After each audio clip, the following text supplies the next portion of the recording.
Bonjour et bienvenue sur la chaîne Greux Games. Nous allons vous présenter les règles de Salamandra. Salamandra est un jeu pour 1 à 4 créé par Johan Goupy et Pierre Giroux et illustré par Camille Chaussy. Une partie dure environ 45 minutes. Dans ce jeu de stratégie et d'optimisation, vous allez envoyer vos apprentis cueillir des feuilles, fleurs, fruits, éphémères et magiques pour redonner vie à ce lieu sacré. La personne ayant le plus de points de vénération en fin de partie remportera la victoire. Passons à la mise en place. Placez la tuile temple au centre de la table, puis les 4 tuiles champs de départ autour dans l'ordre de votre choix. Mélangez les tuiles bosquets et placez 8 tuiles face visibles, une à chaque intersection d'au moins 2 tuiles champs. Placez le plateau de score à une extrémité de la table et mélangez les tuiles champs, faites-en une pioche face cachée et révélez 4 tuiles face visibles sous le plateau. Mélangez les cartes grimoire, révélez-en une de plus que le nombre de personnes en jeu et placez-les au-dessus du plateau. Placez le plateau des divinités secondaires, puis mélangez séparément le paquet de cartes divinités ours et aigle et disposez les paquets sur leur emplacement respectif, face visible. Mélangez séparément les cartes divinités salamandre, noire et jaune et placez-les visibles sur les emplacements du temple. Faites une réserve de cristaux et de parchemins. Choisissez un personnage, prenez son plateau et les jetons de sa couleur. Placez les jetons de score sur le plateau correspondant, donc un sur la case 0 et l'autre sur la case 100. Mettez votre personnage sur la face soleil, donc placez vos apprentis sur la face soleil et lune en fonction de ce qui est indiqué sur votre plateau. Enfin, mélangez les pions sur la case 0 de la zone de score et empilez-les de façon aléatoire. La personne dont le pion est au-dessus de l'empilement débutera la partie. Dans notre cas, donc, c'est le joueur bleu qui va commencer la partie. Salamandra se joue en 4 manches avec une alternance de jour et de nuit. Lors de chacune de ces manches, vous disposerez d'un nombre de pions apprentis à mettre en jeu et à activer pour produire ressources et également des points de victoire. Un apprenti est activable si sa face visible est la même que celle de votre personnage. Par exemple, dans une manche de jour, votre personnage est sur la face soleil et vos apprentis actifs sont également sur la face soleil. Les apprentis sur la face lune ne peuvent rien faire et donc ne sont pas activables durant cette manche. À chaque début de manche, faites glisser les apprentis les plus à gauche de votre plateau sur l'emplacement « Apprentis disponibles » pour la manche en cours. Et prenez 2 cristaux de la réserve, en débutant par la personne qui a le moins de points ou celle qui est au sommet de la pile en cas d'égalité. Vous allez, à votre tour, pouvoir réaliser une action parmi 5. Placer un de vos apprentis disponibles en jeu, construire une nouvelle tuile champ, activer une tuile chaudron, activer le temple salamandre ou passer pour la manche. Commençons par placer un apprenti. Prenez un de vos apprentis disponibles et posez-le face active visible sur un des emplacements libres de la tuile souhaitée. Puis, si l'emplacement choisi est l'emplacement bonus, récupérez le gain indiqué. Si l'emplacement choisi est connecté à un ou des chemins avec un cristal, prenez ce nombre de cristaux de la réserve et placez-les sous votre plateau individuel. Donc dans ce cas de figure, si Céline avait mis son pion ici, c'était la case gain, elle aurait marqué un point de vénération. Elle a décidé de mettre son pion sur cette case ici. Cette case est reliée par 2 chemins à des cristaux, donc elle gagne 2 cristaux. La deuxième action possible est construire une tuile. Choisissez une tuile à mettre en jeu parmi les 4 faces visibles et payez son coût. Pour cela, défaussez-vous des éventuels cristaux et ou des ressources demandées en les générant grâce à vos apprentis. Pour générer une ressource, faites travailler un de vos apprentis actifs, se trouvant sur une tuile serpette.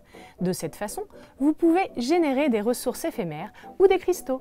Seuls les cristaux peuvent être stockés d'un tour à l'autre sous votre plateau. Les ressources ne peuvent pas être stockées, elles doivent être produites et utilisées dans le même tour. Chose importante, à tout moment durant votre tour, vous pouvez retourner un apprenti sur sa face inactive pour gagner un cristal, ou vous pouvez dépenser 4 cristaux pour créer une ressource primaire, fleurs, fruits ou feuilles. Une fois le coût payé, procédez ainsi. Gagnez le gain indiqué dans l'emplacement bonus sous le coût. Prenez la tuile et positionnez-la dans la zone de jeu en contact avec au moins un bord d'une tuile déjà en place. Si le placement de la tuile crée un espace vide entre 4 tuiles champs, piochez et placez-y immédiatement une tuile bosquet face visible. Puis, choisissez si possible une option parmi les 2 suivantes. Posez immédiatement un de vos apprentis disponibles sur n'importe quel emplacement vide de cette nouvelle tuile et gagnez les éventuels cristaux présents sur les chemins connectés. Si vous posez votre apprenti sur l'emplacement bonus, gagnez le gain indiqué de nouveau. Ou, si la tuile a une couleur en commun avec une tuile en contact, prenez la carte divinité secondaire visible de votre choix, aigle ou ours. Posez-la devant vous. L'effet de cette carte s'applique désormais pendant tout le reste de la partie. À mon tour, je décide de faire l'action de construire cette tuile ici qui nécessite d'avoir 2 cristaux et un fruit violet. Donc pour cela, je vais activer mon apprenti sur cette tuile qui va me générer un fruit violet. Je vais dépenser 2 cristaux de ma réserve personnelle et je vais donc construire cette tuile et je vais prendre son gain immédiatement. Donc là, je vais gagner un parchemin. Je prends le parchemin et je le mets sous mon plateau individuel. Cette tuile, je vais ensuite pouvoir la poser adjacente à une tuile déjà en jeu. Je vais essayer de la poser ici. Quand je la pose, vu que j'ai encore des apprentis disponibles, j'ai le choix soit de prendre un de mes apprentis disponibles et de le mettre directement sur une case de la tuile. Ici, par exemple, si je le mets là, je vais regagner le gain parchemin. Et si je le mets là, ça ne va rien gagner du tout parce que je n'ai pas de tuile, je n'ai pas de bosquet adjacent qui me donne des cristaux. Donc je pourrais choisir de mettre là et gagner un parchemin de plus. Ou alors, comme j'ai posé ma tuile adjacente à une tuile verte, donc les deux tuiles sont de la même couleur, je vais pouvoir gagner une carte divinité secondaire, soit aigle, soit ours.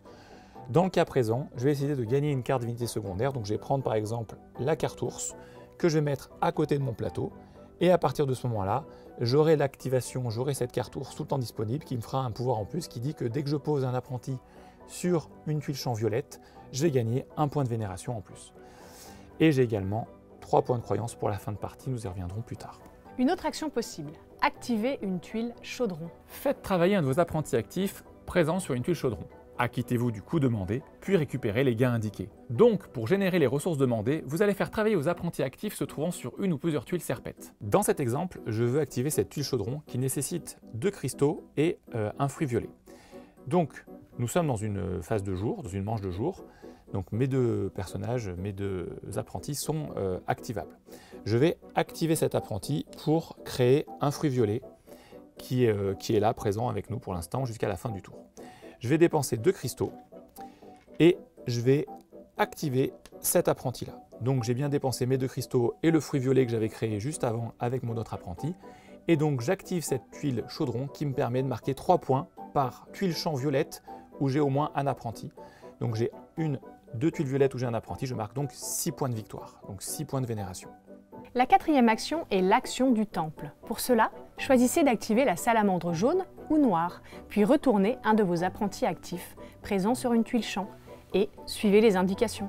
La salamandre jaune demande d'avoir créé une potion verte et de dépenser 2 cristaux. La salamandre noire demande de dépenser une potion blanche-violette et un cristal. Une fois acquitté du coup, prenez la première carte visible de la salamandre choisie au début de votre action. Prenez les gains indiqués et placez la carte devant vous. Dans cet exemple, nous sommes dans une manche de jour et je veux aller récupérer, donc activer le temple salamandre jaune pour récupérer la première carte du paquet salamandre jaune. L'emplacement temple me demande donc d'inactiver un de mes apprentis. Donc je vais inactiver cet apprenti ici. Ensuite, il me demande d'avoir une potion verte. Pour ça, j'ai une tuile ici qui me dit que je peux créer une potion verte si j'arrive à accueillir une feuille pendant ce tour-ci. Donc je vais activer cet apprenti qui cueille une feuille, je vais activer cet apprenti qui transforme cette feuille en potion verte, et enfin, je vais dépenser 2 cristaux de ma réserve personnelle pour pouvoir donc payer exactement ce qui est demandé et récupérer cette carte. Donc je récupère cette carte salamandre qui me permet de gagner instantanément une carte ours. Donc je récupère la première carte ours face visible et je la mets à côté de mon plateau. Et ensuite je vais marquer 2 points de victoire pour chaque tuile champ vert où j'ai un apprenti dessus. Donc là j'ai 2 tuiles champ vert où j'ai un apprenti, donc je marque 4 points de victoire. Je mets cette carte également à côté de mon plateau et elle servira ensuite à la fin pour les points de croyance. Si à votre tour vous avez posé tous vos apprentis disponibles pour cette manche en jeu, vous pouvez passer. Lorsque vous passez, s'il vous reste des apprentis encore actifs, vous les retournez sur la face inactive. En faisant cela, vous pouvez activer les tuiles serpettes sur lesquelles ils sont présents, ou tout simplement gagner un cristal. Retournez ensuite votre personnage pour indiquer la face active de la prochaine manche, puis vous pouvez récolter un ou plusieurs bosquets à condition d'avoir un apprenti connecté par un chemin au bosquet choisi. Et bien sûr, vous devez dépenser 3 cristaux. Gagnez immédiatement le gain indiqué et placez le bosquet face cachée au-dessus de votre plateau sur l'emplacement libre le plus à gauche. Dans cet exemple, nous sommes dans une manche de jour et le druide bleu, à son tour, décide de passer. Le druide bleu peut passer car tous ses apprentis actifs pour cette manche ont été déjà mis sur le plateau. Donc, quand le druide bleu passe, il va désactiver tous ses apprentis qui sont encore activables. Donc, quand il va désactiver celui-ci, c'est sur une tuile serpette qui va créer 2 cristaux. Donc, il va générer directement 2 cristaux et les mettre dans sa réserve individuelle. Quand il va désactiver celui-ci, il ne peut pas activer le tuile chaudron, donc il va juste créer un cristal et le mettre dans sa réserve individuelle. À partir de là, il va pouvoir récolter des bosquets. Pour ça, il va falloir à chaque fois payer 3 cristaux pour chaque bosquet qu'il souhaite récolter. Et également, il peut récolter que les bosquets qui sont joints par les chemins à un apprenti déjà posé. Donc cet apprenti lui permettrait de récolter celui-ci et celui-ci. Cet apprenti lui permettrait de récolter celui-ci et celui-ci. Et cet apprenti ici lui permet de récolter que celui-ci. Si le druide bleu a besoin de points de victoire, de points de vénération, il va peut-être venir récupérer celui-ci. En plus, ça risque d'embêter jaune quand il passera plus tard, parce qu'il ne pourra pas récolter celui-là. Donc ce qu'on va faire, c'est que si bleu veut ce bosquet-là, il va payer 3 cristaux.